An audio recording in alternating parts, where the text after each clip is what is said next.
मोक्षमार्गस्य नेतारं भेत्तारं कर्मभूभृतां ज्ञातारं विश्वतत्त्वानां वन्दे तद्गुणलब्धये। सरस्वती नमस्तुभ्यं वरदे कामरूपिणी विद्यारंभं करिष्यामि सिद्धिर्भवतु मे सदा। अनंतानंद सिद्ध परमेष्ठी भगवान की जय। आदि ब्रह्मा आदिनाथ भगवान की जय। आद्य गुरु शांतिनाथ भगवान की जय। पार्श्वनाथ भगवान की जय। द्वादशांग जिनवाणी माता की जय। समस्त गणधर भगवान की जय। समस्त पूर्वाचार्य गुरुदेव की जय। आचार्य उमा स्वामी गुरुदेव की जय। आचार्य श्री कुंथु सागर जी गुरुदेव की जय। आचार्य श्री कनक नंदी जी गुरुदेव की जय। प्रज्ञा योगी दिगंबर जैनाचार्य श्री गुप्ती नंदी जी गुरुदेव की जय। आचार्य सुरेश गुप्त गुरुदेव की जय। आइए, जितने सूत्र अपने हो चुके हैं सर्वप्रथम उसका पाठ यहाँ पर करेंगे, उसके बाद आगे की चर्चा प्रारंभ करेंगे। अथ तृतीय अध्याय। रत्न शर्करा वालुका पंक धूम तमो महातमः प्रभा भूम्यो घनाम्बुवाताकाश प्रतिष्ठाः सप्ताधोधः तासु त्रिंशत् पंचविंशति पंचदश दश त्रिपंचोनैक नरक शत सहस्राणि पंच चैव यथाक्रमम् नारका नित्या शुभतरलेश्या परिणाम देह वेदना विक्रियाः परस्परोदीरित दुःखाः संक्लिष्टासुरोदीरित दुःखाश्च प्राक् चतुर्थ्याः तेष्वेक त्रि सप्तदश सप्तदश द्वाविंशति त्रयस्त्रिशत् सागरोपमा सत्त्वानां परास्थितिः जम्बूदीप लवणोदादयः शुभ नामानो द्वीप समुद्राः द्विर्द्विर्विष्कम्भाः पूर्व पूर्व परिक्षेपिणो वलयाकृतयः तन्मध्ये मेरुनाभिर्वृत्तो योजन शत सहस्र विष्कम्भो जम्बूद्वीपः भरत हेमवत हरि विदेह रम्यक हिरण्यवतैरावत वर्षाः क्षेत्राणि तद्विभाजिनः पूर्वापरायिता हिम्बन महाहिम्बन निषद नील रुक्मी शिखरिणो वर्षधर पर्वताः हेमार्जुन तपनीय वैडूर्य रजत हेममयाः मणि विचित्र पार्श्वा उपरि मूले चतुल्य विस्ताराः पद्म महापद्म तिगिंछ केसरी महापुंडरीक पुंडरीका रथास्तेषामुपरि प्रथमो योजन सहस्रायामस्तदर्ध विष्कम्भो रथः दश योजनावगाः तन्मध्ये योजनं पुष्करं तद्विगुण द्विगुणा रथाः पुष्कराणि च तन्निवासिन्यो देव्यः श्रीः धृतिकीर्ति बुद्धिलक्ष्म्यः पल्योपमस्थितयः ससामानिक परिषत्काः गंगा सिंधु रोहित रोहितास्या हरिद्रा हरिद्धरिकांता सीता सीतोदा नारी नरकांता स्वर्ण रूप्यकुला रक्ता रक्तोदाः सरितस्तन्मध्यगाः द्वयोर्द्वयोः पूर्वाः पूर्वगाः शेषास्त्वपरगाः चतुर्दश नदी सहस्र परिवृता गंगा सिंधवादयो नद्यः भरतः षट्विंशति पंचयोजन शत विस्तारः षट्चेकोनविंशति भागा योजनस्य तद द्विगुण विस्तारा वर्षधर वर्षा विदेहांताः उत्तरा दक्षिण तुल्याः भरतैरावत्योर्वृद्धिरहसो षट्सम्याभ्या मुत्सर्पिण्य व सर्पिणीभ्यां ताभ्यामपरा भूम्योऽवस्थिताः एक द्वित्रि पल्योपमस्थित्यो हेमवतक हारिवर्षक देवकुर्वकाः तथोत्तराः विदेहेषु संख्येय कालाः। इस प्रकार अपने 31 तक सूत्र यहाँ पर पूर्ण हुए थे। आज 32 नंबर सूत्र से हम आगे की चर्चा प्रारंभ करेंगे। सूत्र संख्या 24 में हमारे लिए भरत क्षेत्र का विस्तार 526 से 6/19 योजन प्रमाण कहा था, लेकिन भरत क्षेत्र जम्बूद्वीप का एक भाग है। अतः भरत क्षेत्र जम्बूद्वीप के कितने भाग में है, ऐसी जिज्ञासा होने पर आगे का सूत्र कहते हैं। वो सूत्र यहाँ इस प्रकार है। सूत्र उच्चारण। भरतस्य विष्कम्भो जम्बूद्वीपस्य 90% भरतस्य विष्कम्भो जम्बूद्वीपस्य 90% भरतस्य विष्कम्भो जम्बूद्वीपस्य 90% संधि विग्रह भरतस्य प्लस विष्कम्भः प्लस जम्बूद्वीपस्य प्लस 90 प्लस भागा, है ना। भरतस्य, भरत क्षेत्र का, विष्कम अर्थात विस्तार, जम्बूद्वीपस्य 90 भाग, जम्बू द्वीप का 190वां भाग है। मतलब जम्बू द्वीप जितना है उसमें 190 का भाग देंगे तो एक भरत क्षेत्र का विस्तार निकल जाएगा। जम्बू द्वीप का विस्तार 1 लाख योजन प्रमाण है। इसमें भरत क्षेत्र का भाग 190वां हिस्सा है। विशेषार्थ, जम्बू द्वीप में जितने भी क्षेत्र एवं पर्वत है उनका क्रम नीचे दक्षिण से भरत क्षेत्र से प्रारंभ होता है और उसके आगे हिमवान पर्वत तक, उसके आगे हेमवत क्षेत्र है, उसके आगे महाविमान पर्वत, उसके आगे हरित क्षेत्र है, उसके आगे निषद पर्वत, आगे विधेय क्षेत्र तक। ये क्षेत्र एवं पर्वत दूने दूने विस्तार वाले सूत्र संख्या 25 के अनुसार हैं। वो विधेय क्षेत्र के बाद पुनः पर्वत एवं क्षेत्र आधे आधे प्रमाण में घटते गए हैं। इस कारण से सभी क्षेत्र और पर्वतों का प्रमाण निम्न प्रकार से बनता है ना। इतना सारा है, इसको अपन चित्र से समझ लेते हैं और सरल हो जाएगा। देखिए सूत्र हमने देखा, भरतस्य विष्कम्भो जम्बू द्वीपस्य 90 भाग, भरत क्षेत्र का विस्तार जम्बू द्वीप के 190वां भाग है। अब यहाँ देखिए चार्ट में, भरत क्षेत्र 526 सही 6/19 अर्थात इकाई 1 तो 190वां भाग। फिर अपन पढ़ के आए हैं दूने दूने विस्तार वाले हैं, तो हिमवान उससे दूना विस्तार, हिमवत उससे दूना विस्तार, महाहिमवान उससे दूना विस्तार, हरि पर्वत फिर उससे दूना, फिर निषद उससे दूना, तो फिर विदेह क्षेत्र उससे भी दूना, है ना। 16,842 सही 2/19, है ना। या फिर इकाई के अनुसार इकाई बोलो, शलाका बोलो, भाग बोलो, तो भरत क्षेत्र 190वां भाग है तो एक हिस्सा हुआ, है ना। तो हिमवान उससे दूना है तो 2 इकाई हो गई, है ना। अपन 1/190 को 1 इकाई मान लो, तो भरत की 1 इकाई, तो हिमवान की 2, तो हिमवत की उससे दूनी 4, फिर महाहिमवान की उससे दूनी 8 और महाहिमवान से दूनी हरि की 16 और निषद की 32। मतलब 190, मतलब 1 लाख गुणित 132/190 करेंगे तो 16,842 सहित 2/19 रिजल्ट आ जाएगा। तो इतना हिस्सा होता है निषद पर्वत का और उससे दूना 33,684 से 4। इस प्रकार से विधेय क्षेत्र तक दूना दूना विस्तार है और उधर बस घटता चला जा रहा है। या फिर नीचे इरावत क्षेत्र से पकड़ेंगे तो पुनः ऊपर की ओर विधेय की ओर बढ़ते बढ़ते दूना दूना विस्तार है। इस प्रकार कुल 190 इकाई इसकी जम्बूद्वीप की हो जाती है ना। यह चित्र देखिए, ये जम्बूद्वीप का नक्शा दिया है ना। उसमें भर नीचे इधर एरो देखिए, एक शलाका 190वां हिस्सा, फिर 2 शलाका का है, फिर 4 शलाका, फिर 8 शलाका, 16 शलाका, 32 और विधेय क्षेत्र में 64 शलाका। फिर इस प्रकार से इससे अपोजिट उल्टा होता चला जाएगा। इसलिए दूसरी तरह से एक एक अपेक्षा से बताया 526 से 6/19 और यूं देखा जाए तो 190वां भाग, 1 लाख में 190 का भाग देंगे तो 526 से 6/19 जो हमारे लिए राशि प्राप्त होगी। तो इस प्रकार से दूना दूना विस्तार है, भरत से दूना है हिमवन, हिमवन से दूना, इस प्रकार से अलग अलग अलग अलग सबका हिस्सा बढ़ता चला जाता है और पूरा 1 लाख योजन सबको मिलाने पर हो जाएगा। इस प्रकार से सूत्र का यही अर्थ है कि 190वां भाग है। जम्बूद्वीप में 190 का भाग देंगे तो भरत क्षेत्र निकलेगा। ऐसे ये रावत क्षेत्र भी 190वां भाग है। अगला प्रश्न है, सूत्र संख्या 9 से सूत्र संख्या 32 तक जम्बूद्वीप के समस्त क्षेत्र, पर्वत, तालाब, कमल, नदी आदिकों का विस्तार प्रमाण बतलाया। जम्बूद्वीप के आगे 2 लाख योजन प्रमाण लवण समुद्र है, अतः इसके बाद धातकी द्वीप है। उसमें क्षेत्रों आदि की संख्या का विस्तार प्रमाण कितना है, ऐसी जिज्ञासा होने पर आगे का सूत्र कहते हैं। अर्थात जम्बूद्वीप का तो आपने बता दिया, किंतु आगे धातकी खंड द्वीप आदि भी हैं, उनका किस प्रकार विस्तार होगा तो यहाँ बता रहे हैं। अब आगे सूत्र, सूत्र उच्चारण, द्विर धातकी खंडे, द्विर धातकी खंडे, है ना। धातकी बोलना, बहुत से लोग घातकी बोलते हैं, है ना। घातकी नहीं है, ध ध धनुष का है, घ घन का नहीं, ध धनुष का उच्चारण करना।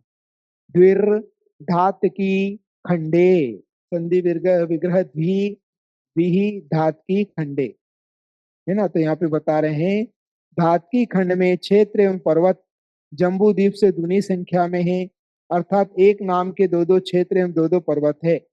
धातकी द्वीप का विस्तार 4 लाख योजन प्रमाण है। लब्धार्थ, धातकी खंड में जितने क्षेत्र पर्वत आदि हैं वे सब जम्बूद्वीप के क्षेत्र पर्वतों की संख्या से दुने दुने हैं। जैसे जम्बूद्वीप में एक भरत क्षेत्र है तो धातकी द्वीप में दो भरत क्षेत्र हैं।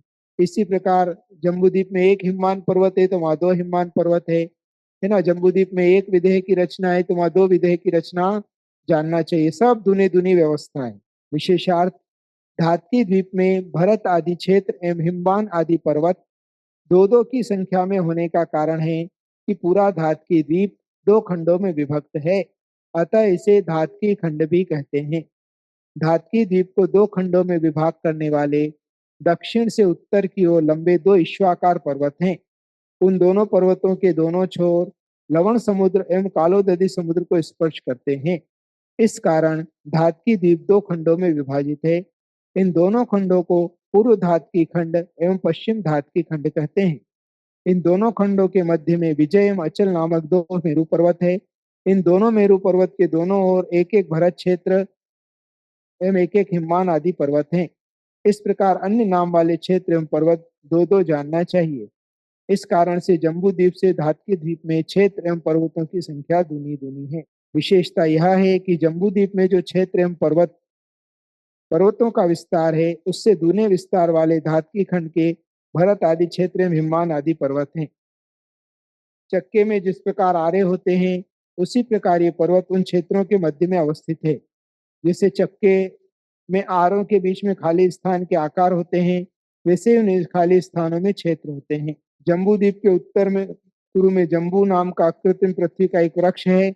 इस कारण इस द्वीप का नाम जम्बू द्वीप है। ठीक इसी प्रकार धातकी खंड में भी धातकी अर्थात आंवला आंवला जो होता है उसको धातकी भी कहते हैं नाम का कृत्रिम पृथ्वी का एक वृक्ष है, जिस कारण इस द्वीप का नाम धातकी द्वीप है। इस द्वीप के चारों ओर घिरे हुए कालोद समुद्र है। इस समुद्र के किनारे घाट पत्थर की टाँकी से काटे गए के समान है। इस समुद्र से आगे पुष्कर द्वीप है जिसका विस्तार 16 लाख योजन है ना। तो धात की खंड है और दुने दुने विस्तार है। एक सूत्र और लेते हैं फिर इसका चित्र देखेंगे। सूत्र संख्या 33 द्वारा धात की खंड की जानकारी दी, लेकिन इससे आगे पुष्करवर द्वीप है, अतः उस द्वीप के क्षेत्र पर्वत आदि के विस्तार आदि क्या है ऐसा पूछने पर आगे का सूत्र कहते हैं। छोटा सा सूत्र है पुष्करार्धे च पुष्करार्धे च च अर्थात और पुष्करार्धे पुष्करार्ध में भी उतने ही क्षेत्र पर्वत हैं। जिस प्रकार धातकी खंड में दो भरत क्षेत्र दो हिममान आदि पर्वत हैं उसी प्रकार पुष्करार्ध में भी दो भरत और दो हिममान पर्वत हैं।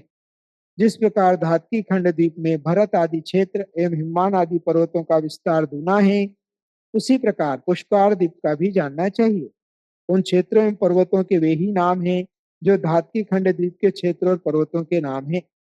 पुष्करार्ध द्वीप में भी धातकी खंड द्वीप के समान दो ईश्वाकार पर्वत हैं। जिस प्रकार जम्बू द्वीप में जम्बू वृक्ष है उस प्रकार पुष्कर द्वीप में पुष्कर वृक्ष है, इसलिए इस द्वीप का नाम पुष्कर द्वीप है। इसमें मंदर मेरु विद्युन्माली नाम के दो मेरु पर्वत हैं। इस द्वीप के ठीक बीच में चारों तरफ गोल मानुषोत्तर पर्वत है, जिसके कारण इसे आधे द्वीप को पुष्करार्ध द्वीप कहते हैं, है ना। तो ये जो ढाई द्वीप की अपनी रचना है उसका यहाँ संक्षेप में वर्णन किया गया है। ये देखिए अढ़ाई द्वीप का नक्शा आपको दिख रहा होगा स्क्रीन पर। ये बीच में गोल पिंक कलर का थाली के आकार का जम्बू द्वीप है। उसके बाद जो पानी पानी जैसा दिखाई दे रहा है वह लवण समुद्र है, और लवण समुद्र के पश्चात ये गोल चूड़ी के आकार का धातकी खंड द्वीप है। उसके बाद फिर पानी का जो कालोदधी समुद्र है, और उसके बाद जो है फिर पुष्करवर द्वीप है। इस प्रकार से इसकी पूरी रचना है। जो ईश्वाकार पर्वत का विभाग आया ये पीले कलर का ईश्वाकार पर्वत है। यहाँ पर आपको दिख रहा है बीच में ईश्वाकार, है ना। ऐसे लंबे पर्वत ऐसा एक इधर है और एक इधर है। यहाँ पर दोनों तरफ ईश्वाकार पर्वत होने से इस खंड के दो भाग हो गए, एक पूर्व की तरफ और एक पश्चिम की तरफ। इसलिए उसे पूर्व धात की खंड और पश्चिम धात की खंड नाम दिया जाता है। तो इस प्रकार से अढ़ाई द्वीप और दो समुद्र मिलकर ये पूरा अढ़ाई द्वीप हो जाता है। और यहाँ पर अकृत्रिम जिनाले आदि होते हैं, सबकी वंदना की जाती है। यहाँ देखिए कॉर्नर पे जम्बू द्वीप का विस्तार 1 लाख योजन, ये देखिए यहाँ पर। उसके बाद लवण सागर, का विस्तार 2 लाख, धात्की खंड का विस्तार 4 लाख, कालोदधी सागर का विस्तार 8 लाख योजन और पुष्कर द्वीप का विस्तार 16 लाख योजन। इस प्रकार सब मिलाकर पूरे 45 लाख योजन हो जाता है। ये 45 लाख योजन ही सिद्ध भूमि है। इतनी बड़ी सिद्ध भूमि है ना, दूना विस्तार होने से उसका इस प्रकार से हो जाता है। लवण समुद्र, सागर, ये सब अभी कुभोग भूमि आदि का वर्णन आएगा जब, और आपको बता दूंगा। अभी सिर्फ धात्की खंड की बात चल रही है। ये देखिए, विश्वाकार पर्वत है ना, फिर विजयार्थ पर्वत, फिर यहाँ पर देखिए ये शिखरी पर्वत है, पीले कलर का कमल है, 2 नदियां निकल रही है ना। बाकी मलेच खंड है, एरावत क्षेत्र है, फिर सिद्धायदन यहाँ पर भी है, पुंडरीकनी क्षेत्र है, रुक्मी पर्वत है, फिर नील पर्वत है, फिर यहाँ उत्तर कुरु, फिर यहाँ पे विजय नाम का सुमेरु पर्वत है गोल। फिर चित्र में इस प्रकार से रेखा चित्र ही है, निषद कूट बना हुआ है, फिर सिद्धायतन है, फिर यहाँ नदियां निकल रही है। जैसी जम्बूद्वीप में गोल रूप में रचना थी, ऐसी यहाँ पे चूड़ी के आकार में अंदर सर्कल के अंदर पूरी रचना है पूरी। यहाँ पर भी अयोध्या है, विश्वाकार पर्वत है, आर्यखंड है, वृषभगिरी है, ये भरत क्षेत्र है ना। एक भरत क्षेत्र यहाँ पर हो गया, फिर इसके अपोजिट में भी ऐसी एक और भरत क्षेत्र आ जाएगा। इस प्रकार से 2 भरत क्षेत्र, 2 एरावत क्षेत्र। ये देखिए विश्वाकार पर्वत है बीच में, फिर एक भरत क्षेत्र इधर है, ये एक भरत क्षेत्र है, फिर ये दूसरा भरत क्षेत्र, ये वाला दूसरा भरत क्षेत्र अंदर अंदर की तरफ, ये वाला जो राइट मैंने लगाया है दूसरा भरत क्षेत्र, और ये एक पहला भरत क्षेत्र। इस प्रकार से 2 भरत क्षेत्र, इसके अपोजिट में उस साइड सीधे ठीक दूसरी तरफ जो है 2 भरत क्षेत्र मिलेंगे। इस प्रकार से स्क्रीन पर इतना ही बताया जा सकता है, वो तो सामने प्रैक्टिकल हो मैप के साथ बहुत अच्छे से बताया जा सकता है। इस प्रकार से 2.5 द्वीप की हमारी रचना है, और ये जम्बू द्वीप तो हम देख कर आए ही हैं। इस प्रकार से 2.5 द्वीप की रचना हमारे लिए बताई गई है।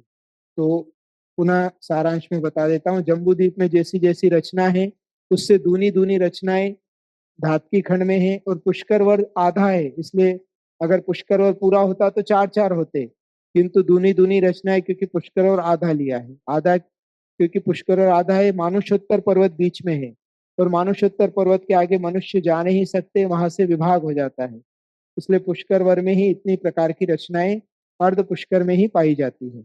अब अगला सूत्र, जिस प्रकार धात्की खंड में क्षेत्र एवं पर्वतों की संख्या में विस्तार है, उतनी पुष्करार्ध में कही है, पूरे पुष्कर द्वीप में क्यों नहीं कही? ऐसी जिज्ञासा होने पर आगे का सूत्र कहते हैं। प्रांग, सूत्र क्रमांक 35, प्रांग मानुषोत्रान मनुष्याः, प्रांग मानुषोत्तरान मनुष्याः।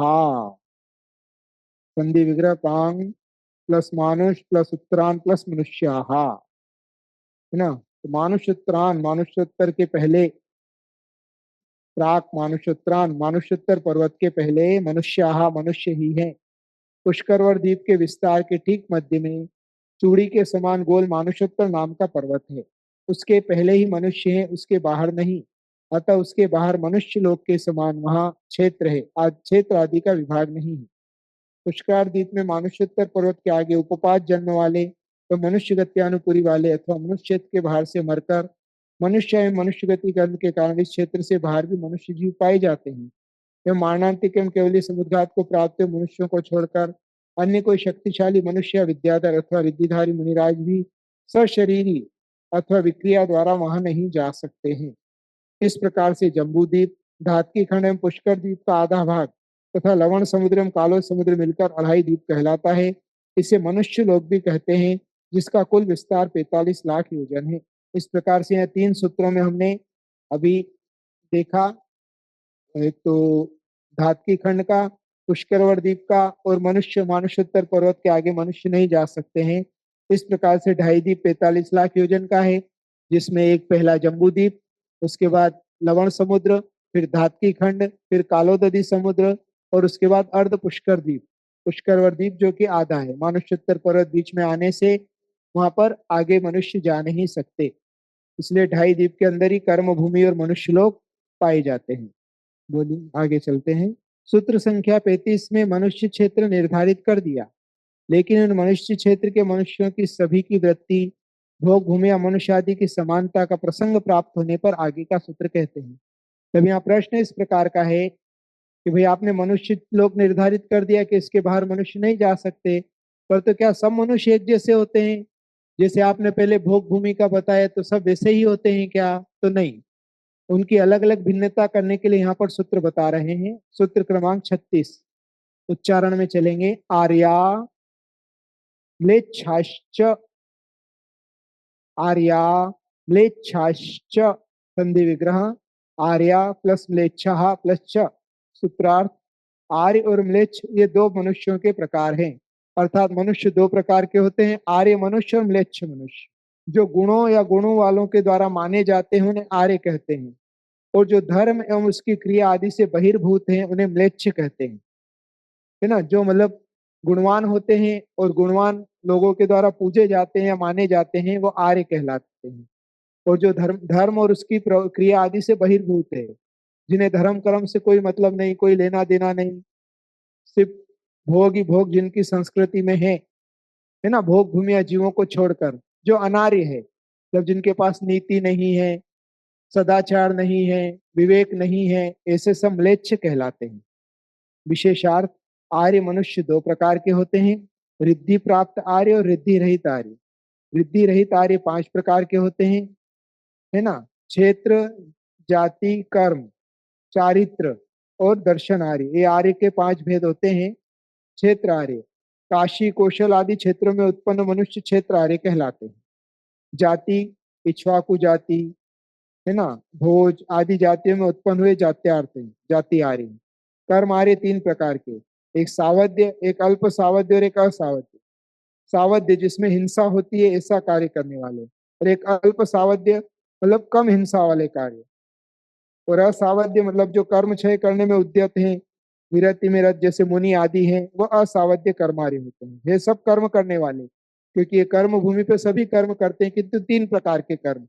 एक सावध्य जैसे असी मसी कृषि विद्या शिल्प और वाणिज्य, ये 6 प्रकार के हैं। उसमें तलवार धनुष आदि शस्त्र विद्या में निपुण मनुष्य असी कर्मार्य। द्रव्य के आय व्यय आदि के लेखन में कुशल मनुष्य मशी कर्मार्य। हल पुलिस दंताल आदि कृषि के उपकरण विधान को जानने वाला या कृषि कार्य करने वाला कृषि कर्मार्य। और लेखन गणित चित्रादि पुरुष की 72 कला में चतुर मनुष्य विद्या कर्मार्य है। 64 कला गुणों से संपन्न स्त्री भी विद्या कर्मार्य है। धोबी, नाई, लोहार, कुंभकार, स्वर्णकार आदि शिल्प कर्मार्य है। चंदनादि गंध, घृतादि रस, चावल आदि धान्य, कपास कापूस जिसे आप बोलते हैं आदि आच्छादन, कपड़ा, मोती माणिक्य स्वर्ण आदि द्रव्यों का संग्रह करने वाले बहुत प्रकार से वणिक कर्मार्य हैं। ये 6 प्रकार के मनुष्य होते हैं, है ना। और अविरति में प्रवीण मतलब ये व्रत रहित होते हैं, इन्हें कोई व्रत नहीं होता है, मात्र आजीविका के लिए आ रही है। ये सावध्य कर्म आ रहे। एक अल्प सावध्य विरति अविरति से युक्त होने वाले पंचम गुण स्थानवर्ती श्रावक श्राविकाएं वो सावध्य कर्म आ रहे होते हैं, क्योंकि कुछ अंशों में उनके हिंसा का त्याग होता है और कुछ अंशों में नहीं होता है, इसलिए वो सावध्य कर्म आर्य कहलाते हैं। और असावध्य कर्म आर्य कर्म क्षय करने में उद्यत, विरत विरति में रत यतिजन असावध्य कर्म। फिर चारित्र आर्य, चारित्र आर्य 2 प्रकार के होते हैं, एक अधिगत चारित्र आर्य और एक अनधिगत चारित्र आर्य। चारित्र आर्य के 2 भेद भाई अनुपदेश और उपदेश की अपेक्षा से है। भाई उपदेश के बिना स्वयं ही चारित्र मोहनी कर्म के उपशम से या क्षय से जो चारित्र परिणाम को प्राप्त होकर उपशांत कषाय और क्षीण कषाय को प्राप्त हुए हैं, वे अधिगत चारित्र आर्य हैं। अर्थात जो स्वयं बोधि को प्राप्त हो गए किसी बिना उपदेश के, और अंतरंग में चारित्र मोह के क्षय उपशम का सद्भाव होने पर भाई उपदेश का निमित्त पाकर विरक्ति भाव को प्राप्त हुए अनधिगत चारित्र आर्य हैं। मतलब एक तो दूसरों के उपदेश से हुए वो अनधिगत, और एक बिना किसी उपदेश के चारित्र को प्राप्त हो गए और श्रेणी आरोहण आदि जिन्होंने कर लिया, वह जो है अधिगत चारित्र आर्य कहलाते हैं। दर्शन आर्य, है ना, जो चारित्र आर्य में अधिगत में कौन आए, जैसे तीर्थंकर भगवान, वो किसी से संबोधि को प्राप्त नहीं होते। ऐसे कई प्रकार के हमारे ऋषि भी होते हैं जो अपने आप पूर्व भव के संस्कार से अपने आप बोधि को प्राप्त होते हैं और चारित्र को धारण कर लेते हैं। उन्हें किसी गुरु आदि के उपदेश की आवश्यकता नहीं होती है। और दर्शन आर्य 10 प्रकार का जो सम्यक दर्शन है, वैसे 10 भेद दर्शन आर्य के हो जाते हैं। सम्यक दर्शन के 10 भेद: आज्ञा, मार्ग, उपदेश, सूत्र, बीज, संक्षेप, विस्तार, अर्थ, अवगाढ़ और परम अवगाढ़।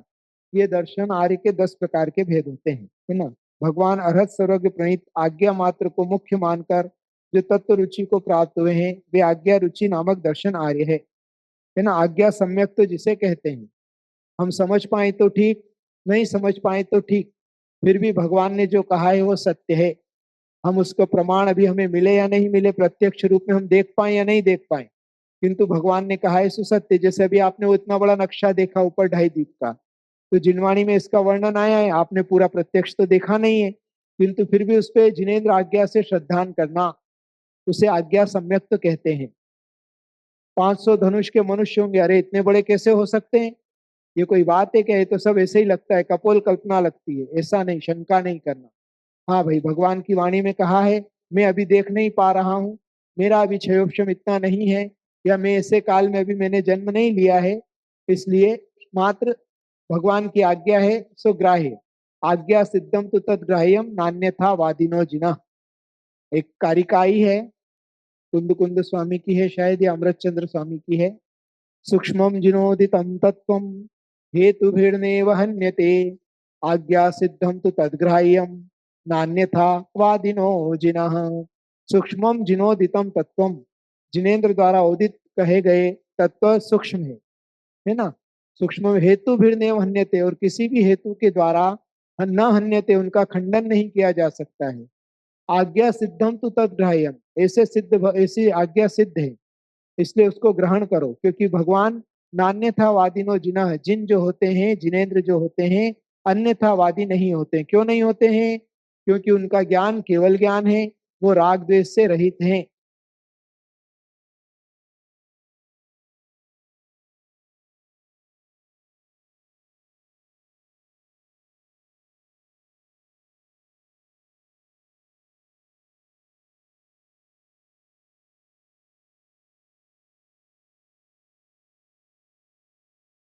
मनुष्यों के भेद: आर्य म्लेच्छाश्य। मनुष्य 2 प्रकार के हैं, आर्य और म्लेच्छ, है ना। मनुष्य में भी पिछली बार अपन ने पढ़ा था, रिद्धि प्राप्त और अरिद्धि प्राप्त आर्य होते हैं, और म्लेच्छ कर्मभूमि म्लेच्छ जो 850 म्लेच्छ खंड है वो, और अंतर्द्विपज उपभोग भूमिज 96। इस प्रकार से मनुष्य के भेद बताए गए। आर्य किसे कहते हैं? जिसमें धर्म की प्रवृत्ति पाई जाती है, जिनके उच्च गोत्र का उदय होता है, जो गुण और गुणवानों से जो सेवित है, अर्थात गुण भी उनके पास रहते हैं और गुणवान लोग भी उनकी सेवा करते रहते हैं, ऐसे पुण्य क्षेत्र में जन्म लेने वाले होने से आर्य कहलाते हैं। म्लेच्छ जो धर्म क्रियाओं से रहित है, नीच गोत्र का उदय है, जिनका आचार खान पान आदि असभ्य होता है, और पाप क्षेत्र में जन्म लेने वाले म्लेच्छ कहलाते हैं। आप सभी महानुभाव पुण्यशाली हैं, उच्च गोत्र का आपका उदय चल रहा है और आपने आर्य खंड में जन्म लिया है, म्लेच्छ खंड में जन्म नहीं हुआ। यह भी एक लब्धि, उपलब्धि, छायोश्रमिक लब्धि के अंतर्गत एक ये लब्धि भी आती है। जो पंच लब्धियां में छायोश्रमिक लब्धि है, उसमें ये मानना, उत्तम कुल में पैदा होना, धर्म करने की बुद्धि होना, देवशास्त्र गुरु का मिल जाना, यह सब जो है, यह सब छायोश्रमिक लब्धि है। संगी पंचेंद्री पर्याप्तक हो जाना, ये सब सम्यक दर्शन की प्राप्ति के लिए आपको ये सब उपलब्धियां हुई है, इसका सदुपयोग करना चाहिए। बार बार देवशास्त्र गुरु का समागम और देवशास्त्र गुरु के मानने वाले भक्तों की संगति, ये करने से 6 आयतन कहलाते हैं। सच्चे देव शास्त्र गुरु और उनके सेवक, ये 6 आयतन का बार बार समागम करने से जब हमारी परिणाम विशुद्धि होती है और काल लब्धि आती है, तब हमें सम्यक दर्शन की प्राप्ति होती है। इसलिए बार बार अशुभ से बचकर शुभ में लगने का प्रयास करना चाहिए। अंतरदीप कहाँ कहाँ पर है, जो कुभोग भूमि आदि बताई गई, वो कहाँ कहाँ पर है, यह छोटा मैप पे बता रहे हैं। लवण समुद्र और कालोदधी समुद्र में कुल 48 अंतरद्वीप है। इन दिशाओं में स्थित अंतरद्वीप 100 योजन के, विदिशाओं के 25 योजन के, और शिखरी आदि पर्वतों के भागों, पार्श्व भागों में स्थित 25 योजन के हैं। ये कुभोग भूमि भी कहलाती है। देखिए बीच में गोला है वो जम्बूद्वीप है, उसके बाद धात्की खंड है, और बीच में जो नीला है पानी के कलर का है आसमानी, वह लवण समुद्र, और उसके बाद जो बाहर का नीला है वो कालोदधी समुद्र है। यहाँ जो स्पॉट दिए, नंबर डले हुए हैं, ये सब कुभोग भूमियां हैं। कुछ दिशाओं में है, कुछ विदिशाओं में, और कुछ विदिशाओं के पार्श्व भागों में और उनके अंतराल में भी। इस प्रकार से 48 होती है। और यहाँ लिखा भी है सबके मुख कैसे होते हैं। 1 नंबर एकोरुक होते हैं, लांगुलिक होते हैं, 2 नंबर वाले पूंछ वाले वो मनुष्य होते हैं, है ना। फिर 3 नंबर इधर वैशाणिक, 4 नंबर उधर है आभाषक कहलाते हैं। और फिर ऐसे विदिशाओं में भी 4 दिशा और 4 विदिशा, ये लाल लाल बने हैं वो दिशा विदिशा के अंतराल में। इसी प्रकार से उनके सामने सामने भी एक एक है। जैसे 1 नंबर है तो उसके सामने एको रूप लिखा, उसके आगे भी काला है, वहां भी है ना। फिर बाद में जो है लाल आदि पे देखिए आप, दर्पण मुख, मेघ मुख, है ना, मतलब बंदर मुख, नीचे से इंसान है, ऊपर बंदर का मुख है। शार्दुल मुख, वराह मुख, हस्ती मुख, काल मुख, गोमुख, श्वान मुख, महिष मुख, है ना। ये सब इस प्रकार के मुख वाले मनुष्य होते हैं। वहां की मिट्टी आदि खाकर जिंदा रहते हैं। किसी के कान गाय के समान होते हैं, गोकर्ण कहलाते हैं, है ना। कर्ण प्रावरण होते हैं, इतने लंबे कान होते हैं कि वही कान ओढ़ते हैं और वही कान बिछाते हैं, और वहां की मिट्टी और घास आदि खाकर जो है वह जीवित रहते हैं। कौन जाता है कुभोग भूमि में, है ना। जो कुपात्र को दान देता है वह कुभोग भूमि में जाता है, या फिर अशुद्धि पूर्वक दान देता है वह कुभोग भूमि में जाता है। कुभोग भूमि के मनुष्य कैसे होते हैं? गुफाओं व पेड़ों पर रहते हैं, मिट्टी व फूलों का आहार करते हैं, सबकी आयु एक पल्ले की होती है। मनुष्य नाम कर्म का ही उदय होता है, परंतु तिर्यंचों के अंग होते हैं, जैसे घोड़ा, सिंह, बकरी, उल्लू, मगर आदि का मुख। इसके अतिरिक्त एक जांग वाले, एक टांग वाले, पूंछ वाले, सिंग वाले मनुष्य भी होते हैं। लंबे कान वाले, मेघ, बिजली, दर्पण के समान मुख वाले भी होते हैं।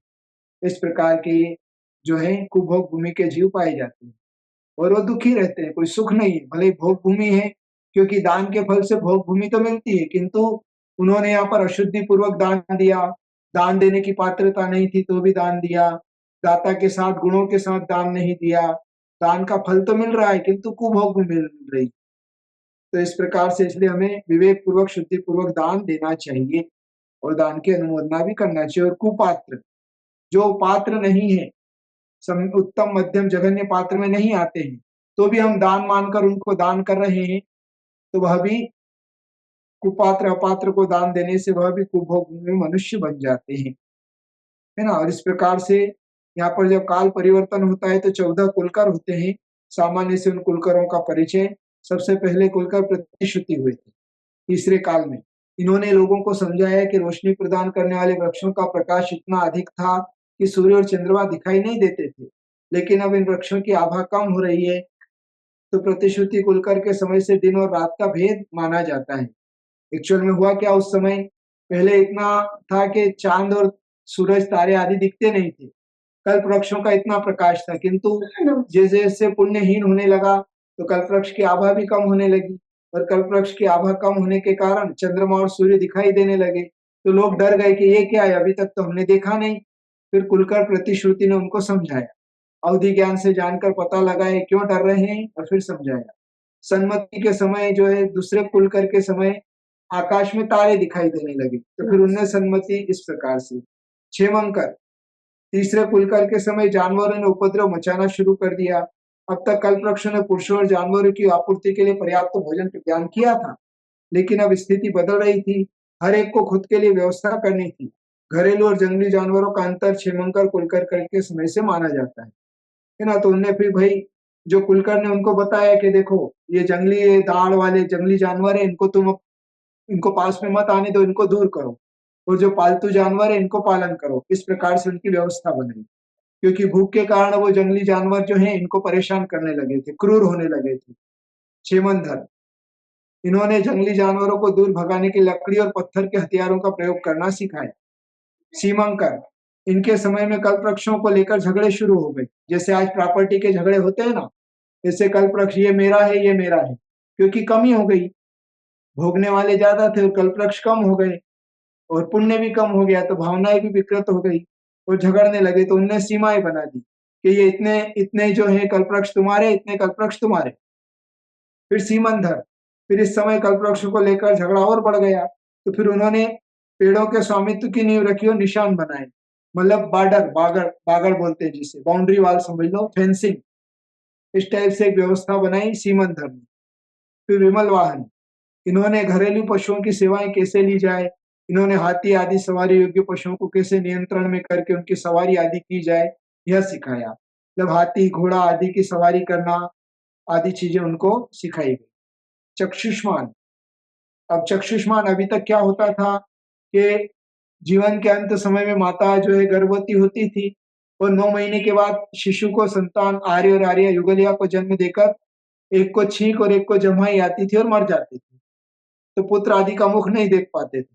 किंतु अब से क्या हो गया कि थोड़े समय वो जिंदा रहने लगे और संतान का मुख देखने लगे, तो संतान अभी तक देखी नहीं थी, तो थोड़ा सा उनको भय हुआ। तो फिर चक्षुष्मान नाम के कुलकर्णी ने उन्हें बताया, तुम डरो मत, ये तुम्हारी ही संतानें हैं।